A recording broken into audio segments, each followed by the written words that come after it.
أعوذ بالله من الشيطان الرجيم بسم الله الرحمن الرحيم وما تدري نفس بأي أرض تموت ഓരോ മനുഷ്യനും എവിടെ വെച്ചാണ് മരിക്കുക എന്ന് അവന് അറിയാൻ കഴിയില്ല.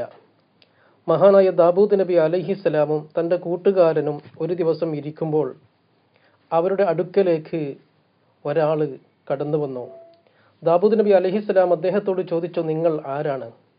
ആ മനുഷ്യൻ അദ്ദേഹം പറഞ്ഞു, ഞാൻ മലക്കുൽ മൗത്ത് അസ്രായിലാണ്.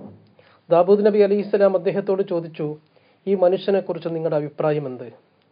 മലക്കുൽ മൗത്ത് അസ്രായിൽ അലൈഹിസ്സലാം പറഞ്ഞു, ഈ മനുഷ്യന് 6 ദിവസം മാത്രമേ ബാക്കിയുള്ളൂ. അതിന് ദാവൂദ് നബി അലൈഹിസ്സലാമിന് വളരെ വിഷമമായി, വളരെ പ്രയാസമായി, വളരെ സങ്കടമായി. തൻ്റെ പ്രിയപ്പെട്ട കൂട്ടുകാരന് 6 ദിവസം മാത്രമേ ബാക്കിയുള്ളൂ.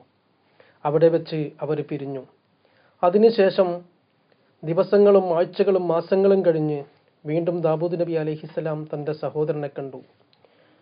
അതിനുശേഷം മലക്കുൽ മൗത്ത് അസ്രായിലിനെ കണ്ടപ്പോൾ ദാവൂദ് നബി അലൈഹിസ്സലാം ചോദിച്ചു, നിങ്ങൾ പറഞ്ഞ ആ കൂട്ടുകാരൻ ഇപ്പോഴും ജീവിച്ചിരിപ്പുണ്ടല്ലോ, എന്താണ് അതിൻ്റെ കാരണമെന്ന് പറഞ്ഞപ്പോൾ ദാവൂദ് നബി അലൈഹിസ്സലാമിനോട് അദ്ദേഹം പറഞ്ഞു, നമ്മളന്ന് പിരിഞ്ഞു പോയതിന് ശേഷം അദ്ദേഹം പോകുന്ന വഴിയിൽ അദ്ദേഹം കയ്യിലുണ്ടായിരുന്ന ക്യാഷ് അദ്ദേഹം സദക്ക ചെയ്തു. ഇതിൻ്റെ ഫലമായി അല്ലാഹു സുബ്ഹാനഹു തആല തൻ്റെ ദാസന്മാർക്ക് കരുണ ചെയ്തതുകൊണ്ട് അദ്ദേഹത്തിന് അല്ലാഹു ആയുസ് ദീർഘിപ്പിച്ചു കൊടുത്തു. 60 വർഷത്തെ ആയുസ് വീണ്ടും അല്ലാഹു കൊടുത്തു. അതാണ് അദ്ദേഹത്തെ വീണ്ടും കാണുന്നത്. എൻ്റെ പ്രിയപ്പെട്ടവരെ, നമ്മൾ ദാനധർമ്മങ്ങൾ ചെയ്യുമ്പോൾ നമുക്ക് അല്ലാഹു ആയുസ് ദീർഘിപ്പിച്ചു തരുന്നുണ്ട്. നമ്മുടെ കുടുംബത്തിൽ, നമ്മുടെ ചുറ്റുപാട്, നമ്മുടെ സമൂഹത്തിൽ ഒരുപാട് പാവപ്പെട്ട ആൾക്കാരുണ്ട്. നാം എപ്പോഴെങ്കിലും അവരിലേക്ക് നമ്മുടെ കാരുണ്യത്തിൻ്റെ ഹസ്തങ്ങൾ നീട്ടുക. ഇത് കാരണമായി അല്ലാഹു സുബ്ഹാനഹു തആല നമുക്ക് ആയുസ്സുകൾ ദീർഘിപ്പിച്ചു തരും.